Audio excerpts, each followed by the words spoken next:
Back here on CBS Sports HQ, Derrick Henry, he might be a Baltimore Raven now, but his legacy with the Tennessee Titans, it sure is fun to reminisce upon. So let's do it. It was 8 successful seasons for King Henry with the Titans. He led the NFL in rushes in 4 of the last 5 years. 6 straight seasons with 10 or more rushing touchdowns. That is good enough for the 3rd longest streak in NFL history. As mentioned, Derrick Henry taking his talents to Baltimore, but his legacy with the Titans surely lives on. His 9,500 plus career rushing yards, good enough for 2nd all-time with the Tennessee Titans.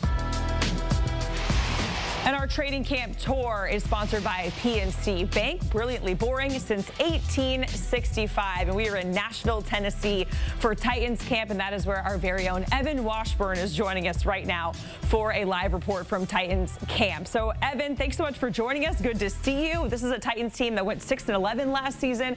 They missed the playoffs, and it's a lot of new, right? There's a new head coach, a new starting quarterback there, and they are replacing some of those main pieces, including Derrick Henry. So life without Derrick Henry begins there in Nashville, Evan. Absolutely. I mean, this is a completely roster turnover when you look at things. I mean, you got 20 new coaches, 43 new players. Again, that's nearly half the roster. And there's a different identity here in Tennessee. Brian Callahan steps in as head coach, and he comes from Cincinnati, where, look, they ran the ball, but it was Joe Burrow that led that offense, and they had all those pass-catching threats when you think about Jamar Chase and Tyler Boyd, who's here in Tennessee, and T. Higgins. So I think, look, the Derrick Henry absence loss is a big one for this fan base, for this build and this organization. But there's a new direction here and a new style of offense that we expect to be a little bit more through the air than on the ground, leaning on Derrick Henry. Yeah, so with that in mind, Evan, we got to talk about the pass catchers and some of the new ones that are out there, because they landed Calvin Ridley from Jacksonville, kind of a sneaky landing spot for Calvin that we saw in the offseason. But tell us more about Ridley, what you've seen from him and what he's going to bring to this offense with Will Levis and that connection. Have you seen it on full display?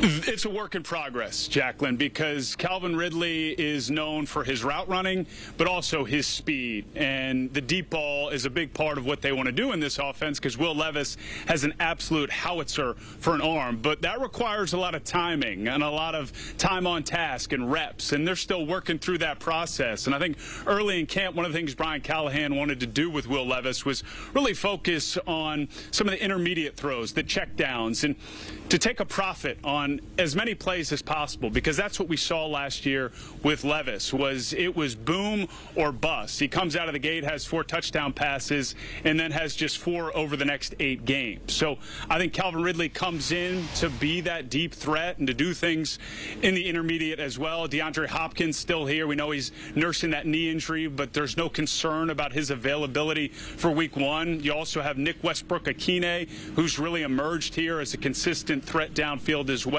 So there's plenty around Will Levis, and I think that's important to recognize, that they've really done everything from the offensive line in the draft to the pass catchers around him and in the backfield, even though it's not Derrick Henry, to make sure that Levis has every opportunity to succeed here in Nashville. Evan, we talked about a lot of the new pieces on offense, certainly, but this is a Titans team that has been busy, especially on defense, and a huge pickup there was L'Jarius Sneed, a 2-time Super Bowl champ. What is he going to bring to this defense there in Tennessee? Physicality as a corner. And you also add Chidobe Awuzie, who comes down from Cincinnati with Brian Callahan. Denard Wilson's the defensive coordinator. He's a former hard-hitting safety in this league, and he brings that physicality. And that's what you're going to see from this defense. It's been a good defense under the direction of Mike Vrabel in previous years, but it'll be a much different style. They also signed, as we know, Jamal Adams, who, while has struggled at times to stay healthy and in coverage, he brings a hammer in the run game and in that physicality department. They recently signed Quadre Diggs from Seattle, another big-hitting, playmaking safety. So it's clear what they're doing here defensively, at least on the outside and in the secondary. And then up front, they still have an all-pro in Jeffrey Simmons, and they drafted in the 2nd round a mammoth of a man in T'Vondre Sweat, who I think is going to plug up any hole over the course of this season. Evan, let's circle back to Will Levis because you mentioned it, the boomer bust type of play that we saw. 4 touchdowns in his debut week 8 against Atlanta, and then just 4 in the next games for the rest of the season. I know you spoke with him one-on-one, but what was your biggest takeaway about Will Levis as he's gearing up for his sophomore season? Just how much more comfortable he is in year 2, and that's commonplace to have gone through the rookie ups and downs, but it's clear last year wore on him physically. He's a physically imposing guy, but he tried to make plays at times that would be deemed reckless, especially at that quarterback position, and he paid the price, and he had to miss some time. So I think he's learned from that, but he's now in an environment that, again, is led by Brian Callahan, that is all about propping him up and not just having him survive and try and earn every opportunity. That's important out of the gate, but now it's year 2, and it's been all Will Levis. He has been deemed the starter. He is the guy right now. So there's a sense, you can tell from him and everybody around him, that this is his chance to thrive and prove that he should be the guy long term, which is the obvious goal. So, Evan, we talked a lot about the pieces. There's a lot of talent on this roster on both sides of the ball. But if you ask Vegas, there's a lot of plus money for this Titans team. Almost in every single betting category, you see it there. Plus money to go over the win total of 6.5. There's 65-1 to win the AFC. Plus 950 to win the AFC South. Are we underestimating this team potentially when you think of all of that talent? Or does this kind of shake out as expected in your opinion? It kind of fits with the Will Levis of 2023. To me, I look at Tennessee as really boom or bust because there is a lot of talent on this team. The guys they brought in are proven commodities that have won big, Super Bowls, etc.